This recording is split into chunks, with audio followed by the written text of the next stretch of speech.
مجلس اوخری جنوبی عالی در شورای امنیت و یک سری همین آدم‌ها را نمایشنامه گرفته تا 15-16 هزار نفقه چیزی که در برنامه‌شون قید کردن.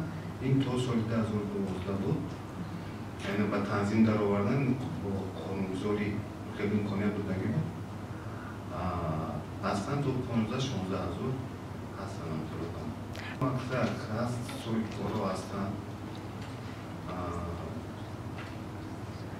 سوی کارا هستن نفقای کلام که باید معاشی کلام میگفتن. معاشی کلامشون نفقهشون کلامشون.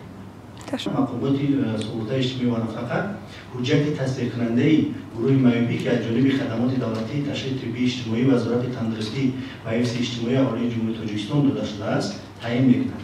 یعنی که معین نمودن درجه قابلیت کاری به واسطه به صلاحیتی خدمات تشریح طبی اجتماعی وزارت تندرستی و حفظ اجتماعی عالی جمهوری تاجیکستان محسوب میباشد و نسبت نفقه های بلند قید کردن در کورسکی تا ماه اپریل سال 2012 در قانونگذاری جمهوری تاجیکستان نسبت نفقه ها از روی معیوبی محدودیت پیش بینی نشده بود.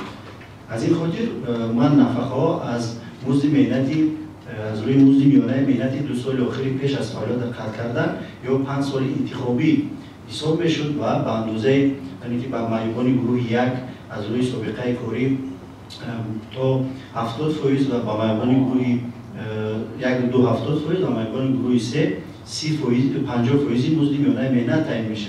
یعنی که در صورتی که مزد مهنتی سپرده شده آن از من زیاد باشد و امکانیتی که نفقه در حدی نسبتا بلند تعیین شود ما تعیین میکردیم. یعنی که قانونگذاری این چیزا محدود نکرده بود و از 19 اپریل سال 2012 و قانون جمهوری تاجیکستان درباره تامین نفقه شهروندان جمهوری تاجیکستان تغییر لایحه وارد گردید و نسبت نفقه از روی معیوبی نیز حدی نهایی پیش بینی کرده شد. برای معیوبان گروه 1 عین زمان 10 حد اقل نفقه یعنی که برابر به 1300 سومانی، برای معیوبان گروه 2 8 حد اقل برابر به 1040 سومانی و برای معیوبان گروه 3 6 حد اقل برابر به 780 سومانی.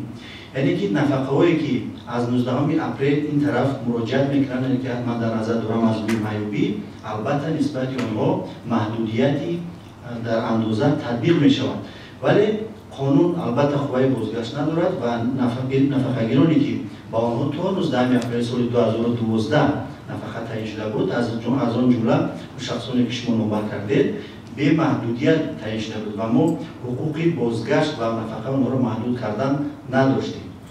نسبت از نوع از تشخیص طبی و اجتماعی گذشتن این گروه شهروندان قید کردن لازم است که ما در اساس فرمایش مشترک بین خدمات بین وزارت تندرستی و حفظ اجتماعی اهالی جمهوری تاجیکستان و بانک دولتی امانتگذاری جمهوری تاجیکستان هنوز از ماه ایون از تشخیص تکراری گذشتن معیوبان را به نقشه گرفتیم و البته این به واسطه به صلاحیت خدمات تشخیص طبی اجتماعی وابسته است. از آن جمله دعوت و از تشخیص از نوع معاینه تکراری گذراندن اون کاتگوری شهروندانی که شما قید کردید و اگر که نسبت امانلو حکومت شما خواهید معلوماتی مفصل گرفتن می توانید به خدمات دولتی تشخیص طبی اجتماعی درباره آنکه آیا گروه معیوبی اون کس بعد معاینه تکراری تصدیق یافت نیافت از خیلی خدمات اطلاع گیرید.